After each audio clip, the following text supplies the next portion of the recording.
Shalomie Homies, just a quick note before we get started today. We would like to do a Q&A episode for episode 20, so if you have any questions about the Bible or about the podcast whatsoever, please just email us at biblebutnotboring@aol.com. That's biblebutnotboring@aol.com.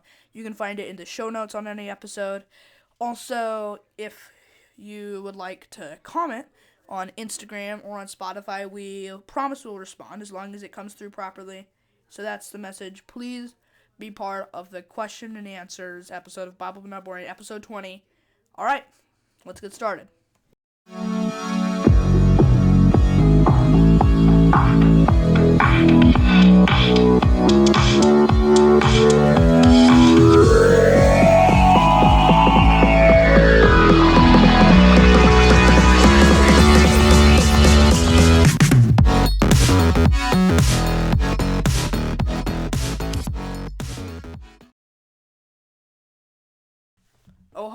Oh Hanukkah, let's light the menorah. Let's have a party, we'll make fun of Korah.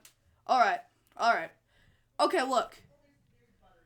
If you think that sounds weird, what the heck does dance the hora mean? We'll all dance the hora. Hey, come over, we'll all dance the hora. This sounds so confusing. Yeah, come over to my house, we'll have fun and dance the hora. Like, you could have totally said a better thing. Like, well, I'll read the Torah or make fun of Korah. I mean, Korah's nice to make fun of because he's a guy who thinks he's better than God. He's kind of easy to make fun of. But just, what does dance the hora mean? You could have said something else. Just listen.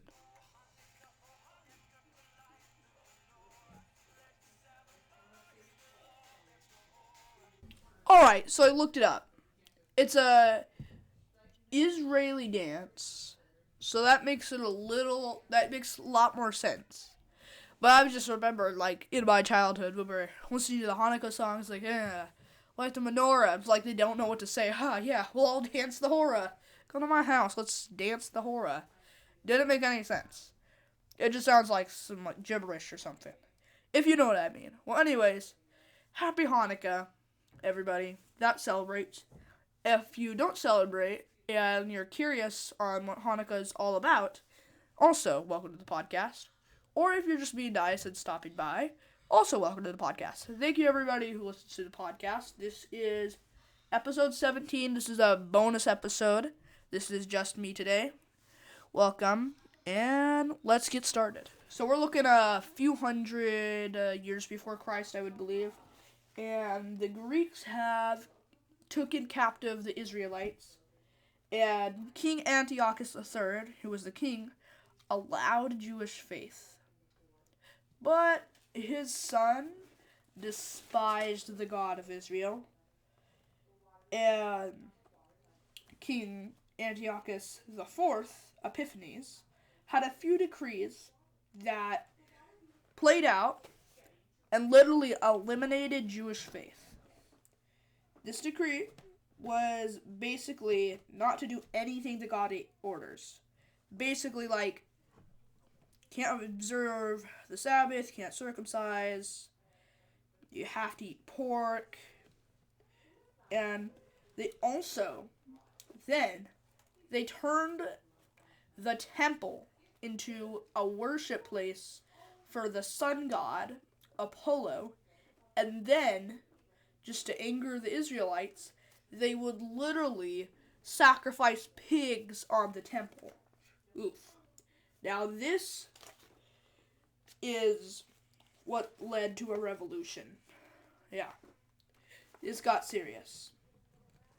So the miracle of Hanukkah is that these few hundred untrained Israelites that started a rebellion, the Maccabees, and their small army, they started this revolution that got bigger and bigger and bigger, and eventually they decided to destroy the entire empire of Greeks, of the Seleucids. And that's what they did in a war. So Nehemiah Gordon claims after the thing, the 8-day oil miracle, if you don't know, they were going to light the Hanukkah in the temple, and they only had enough oil for one day, but they were still happy to light it at all. So But that oil lasted 8 days, enough time for them to make more oil. So that's why we celebrate Hanukkah for 8 days. But Nehemiah Gordon claims that this was not a real story, and this was a fiction that was created by the rabbis, the menorah and everything. Because in Maccabees 1 and 2, 8 days is because this miracle is celebrated because there's 8 days in Passover. The temple dedication is also 8 days. But there isn't any reason for the oil. And this is what I read in Nehemiah Gordon's article. I haven't heard this anywhere else. So, I don't know. I am no agenda here. This is just facts. So, in Numbers 9, you can celebrate like a second like holiday, like feast. There's like a make up if like you can't like do it because blah blah blah or blah blah blah. So they couldn't really celebrate the feast because they were at war with the Greeks. So they made up with a second Sukkot. So after all of this war and everything, these Maccabees created their own like small Israel tribe called the Hasmonean dynasty, the Hasmonean kingdom. It was taken captive by Rome in 37 BC. It lasted almost 100 years. Well, I mean, I do feel like a lot of countries before, a lot of them don't survive. Not that many countries from all the way back then are still a thing today. Babylon's not there. I mean, a lot of stuff didn't survive. So that's why I think it's kind of crazy. Because there's literally no religion that survived over 4,000 years. But God has. And that's crazy. I'm just saying, that is some big evidence that God's real.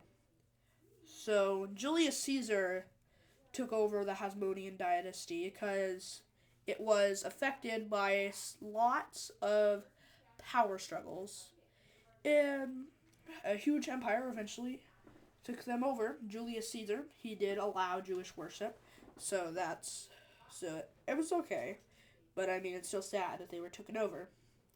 So, after the Maccabees fought off the Greek Empire going back, they gave everybody there 3 options. Because there were still Seleucids and Greeks living in it. And I mean, they're not just going to kill everybody right away.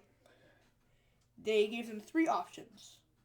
The first one was to stop being a Hellenizer. The second one was to leave. Or the third one was to die. Now, we don't know who picked who and how much the statistics here, but I don't think that many people picked to die.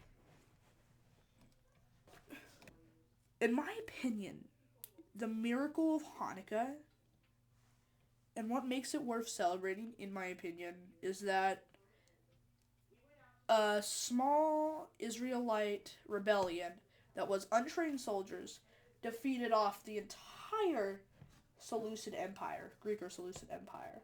And I think that is completely God's works. So that's why I think Hanukkah is worth celebrating. Now I'm going to pose a question. How do you think that Judah, the Maccabee, and all of the other Maccabees would feel if they saw how Hanukkah is celebrated today? I'm just posing a question. I don't have any... I'll have to think of it myself, but how do you feel like? Just what do you think? So, what started this rebellion was the Maccabees' dad, Matthias? I don't know how to say it. Mattathius.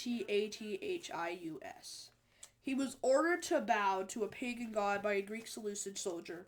So, he killed that Greek Seleucid soldier. He just killed him. And also, while doing that, he took another step forward and also killed a Jew that listened to the decree. Yeah, that's kind of crazy.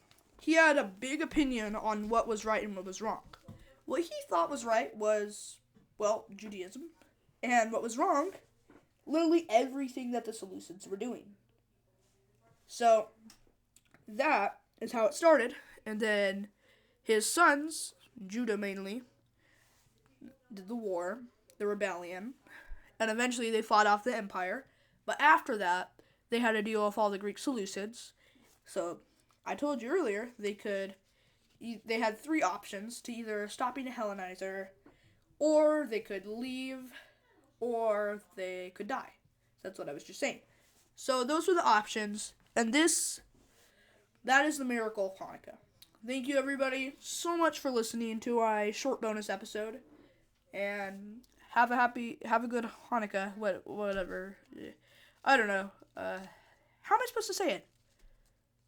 Have a good Hanukkah? Have a good Hanukkah, yeah. Alright, bye.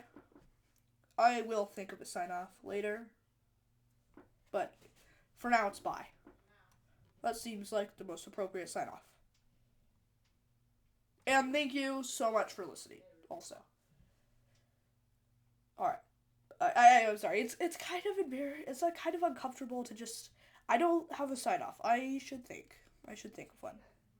Alright. But for now, goodbye, and thank you for listening.